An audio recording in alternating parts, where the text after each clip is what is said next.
तो दोस्तों आज की कहानी है स्वर्ग और नर्क। यमराज एक बुजुर्ग व्यक्ति के प्राण हरण करके ले जा रहे थे। तभी बुजुर्ग व्यक्ति ने यमराज से पूछा, आप मुझे स्वर्ग लेकर जा रहे हैं या नर्क? यमराज बोले, दोनों में से कहीं पर भी नहीं, बल्कि मैं तो तुम्हें सीधा प्रभु के धाम ले जा रहा हूँ, क्योंकि इस जन्म में तुमने बहुत ही अच्छे कर्म किए हैं। बुजुर्ग व्यक्ति मन ही मन बहुत खुश हुए और यमराज जी से बोले, धन्यवाद, पर आपसे मेरी एक विनती है। मैंने अपने जीवन में दुनिया वालों से स्वर्ग नर्क के बारे में बहुत सुना है, इसलिए मैं एक बार दोनों जगहों को देखना चाहता हूँ। यमराज बोले, तुमने अपने जीवन में बहुत ही अच्छे कर्म किए हैं, इसलिए मैं तुम्हारी यह इच्छा पूरी करता हूँ। चलो हम स्वर्ग और नर्क के रास्ते से होते हुए प्रभु के धाम चलेंगे। दोनों वहाँ से चल पड़े। सबसे पहले नर्क आया। वहां पर बुजुर्ग व्यक्ति ने जोर जोर से लोगों के रोने की आवाज़ सुनी और देखा कि सभी लोग कमजोर शरीर के और बीमार जैसे दिखाई पड़ रहे थे। वहां पर बुजुर्ग व्यक्ति ने एक आदमी से पूछा, यहाँ आप सब लोगों की ऐसी हालत क्यों है? आदमी बोला, तो और कैसी हालत होगी? मरने के बाद जब से यहाँ आए हैं, एक भी दिन हम सब यहाँ खाना नहीं खा पाए, इसलिए भूख से हमारी आत्माएं तड़प रही हैं। बुजुर्ग व्यक्ति की नज़र एक विशाल कढ़ाई पर पड़ी, जो कि लोगों के कद से करीब 200 फीट ऊंची होगी। उस कढ़ाई के ऊपर एक विशाल चम्मच लटका हुआ था और कढ़ाई में से बहुत ही स्वादिष्ट खाने की खुशबू आ रही थी। बुजुर्ग व्यक्ति ने उस आदमी से पूछा, इस कढ़ाई में क्या है?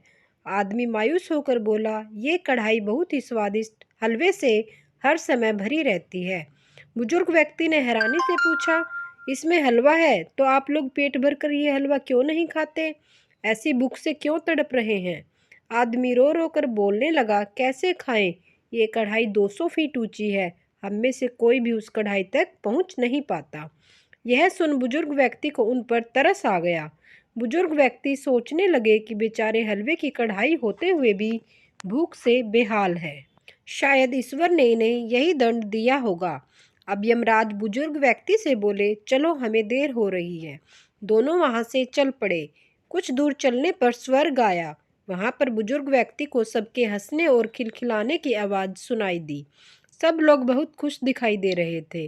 उनको खुश देखकर बुजुर्ग व्यक्ति भी बहुत खुश हो गए। वहां स्वर्ग में भी बुजुर्ग व्यक्ति की नज़र वैसी ही 200 फीट ऊंची कढ़ाई पर पड़ी जैसी नर्क में थी। उसके ऊपर भी वैसा ही चम्मच रखा हुआ था। बुजुर्ग व्यक्ति ने वहां लोगों से पूछा, इस कढ़ाई में क्या है? स्वर्ग के लोग बोले, इसमें बहुत ही स्वादिष्ट हलवा है। बुजुर्ग व्यक्ति हैरान हो गए और उनसे पूछने लगे कि यह कढ़ाई तो 200 फीट ऊंची है, फिर आप लोग तो इस तक पहुंच ही नहीं पाते होंगे। उस हिसाब से तो आप लोगों को खाना मिलता ही नहीं होगा, आप लोग भूख से बेहाल होंगे। पर मुझे तो आप सब बहुत खुश लग रहे हो, ऐसा कैसे? इनमें से एक आदमी बोला, हम सब लोग तो इस कढ़ाई में से पेट भरकर हलवा खाते हैं।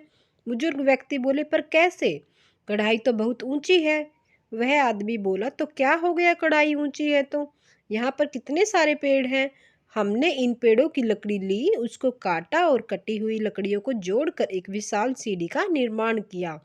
उस लकड़ी की सीढ़ी के सहारे हम कढ़ाई तक पहुंचते हैं और सब मिलकर हलवे का आनंद लेते हैं। हैरान होकर बुजुर्ग व्यक्ति यमराज की तरफ देखने लगे। यमराज मुस्कुराए और बोले, ईश्वर ने स्वर्ग और नर्क मनुष्य के हाथ में सौंप रखा है। चाहे तो अपने लिए नर्क बना ले, चाहे तो अपने लिए स्वर्ग। ईश्वर ने सबको एक समान हालातों में डाला है। उसके लिए तो उसके सभी बच्चे एक समान हैं। वह किसी से भेदभाव नहीं करते। वहाँ नर्क में भी पेड़ पौधे, नदी, झरने और भी बहुत सारी चीजें थी। पर वह लोग खुद ही इतने कामचोर और आलसी हैं कि उन्हें हलवा हाथ में ही चाहिए। वह कोई मेहनत नहीं करना चाहते, इसलिए भूख से तड़प रहे हैं। क्योंकि यही तो ईश्वर की बनाई हुई इस सृष्टि का नियम है कि जो मेहनत करेगा उसी को मीठा फल खाने को मिलेगा। तो दोस्तों, अगर आपको यह कहानी अच्छी लगी हो तो प्लीज़ लाइक कीजिए, शेयर कीजिए और चैनल पर नए हैं तो चैनल को सब्सक्राइब जरूर कीजिए। Thank you.